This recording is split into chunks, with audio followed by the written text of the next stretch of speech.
പുറത്തു പോയി പഠിക്കുന്ന സമയത്ത് ആദ്യമായിട്ട് ഇവരുടെ ലൈഫിൽ ഫ്രീഡം എന്നുള്ളൊരു സാധനം ഇവർ എക്സ്പീരിയൻസ് ചെയ്യാണ്. വീട്ടിൽ വന്നോന്ന് ചോദിക്കാൻ ആളില്ല. ഇനിയിപ്പോ ചോദിച്ചാൽ തന്നെ വീട്ടിലല്ലെങ്കിൽ അമ്മയെടുത്ത് ആ വീടത്തെ അമ്മേ എന്ന് പറഞ്ഞാൽ മതിയല്ലോ. ആര് ചോദിക്കാൻ പോകുന്നു? ആരാ അന്വേഷിക്കാൻ പോകുന്നത്? നിങ്ങൾ കഴിച്ചോ? നിങ്ങൾ എപ്പോഴാണ് ഉറങ്ങുന്നത്? നിങ്ങൾ പഠിക്കുന്നുണ്ടോ? ക്ലാസ് അറ്റൻഡ് ചെയ്യുന്നുണ്ടോ? ബങ്ക് ചെയ്യുന്നുണ്ടോ? എങ്ങനത്തെ ഫ്രണ്ട്സിന്റെ കൂടെയാണ് നടക്കുന്നത്? എന്താണ് നിങ്ങൾ ചെയ്യുന്നത്?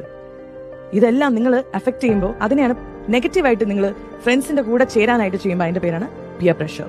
നിങ്ങൾക്കൊരു പേഴ്സണാലിറ്റി ഉണ്ടെങ്കിൽ, ആ പേഴ്സണാലിറ്റിയിൽ നിങ്ങൾ ഉറച്ചു നിൽക്കുന്നുണ്ടെങ്കിൽ, nobody can affect you. ഒരു 5 പേരുള്ള ഗ്രൂപ്പിൽ നിങ്ങൾ കയറുകയാണെങ്കിൽ, നിങ്ങളൊരു സ്മാർട്ട് പയ്യനാണെങ്കിൽ, എനിക്കിത് വേണ്ട ബ്രോ, ഞാൻ തൊടാറില്ല, കണ്ണിൽ നോക്കി പറയണം. ചിലർ ഫോഴ്സ് ചെയ്യും, ഒരു സിപ്പ് അടിക്കടാന്ന് പറയും. ഒരു സിപ്പിലാണ് എല്ലാം തുടങ്ങുന്നത്. ഒരു സിപ്പല്ലേ, ആ സിപ്പാണ് പാടില്ലാത്തത്. അപ്പൊ നിങ്ങൾ കണ്ണി നോക്കി പറയണം, ബ്രോ എന്റെ അമ്മയ്ക്ക് അച്ഛനും കൊടുത്ത വാക്കാണ് ബ്രോ, ഐ കാൺ. ഫ്രണ്ട്ഷിപ്പ് ഒക്കെ വേറെ.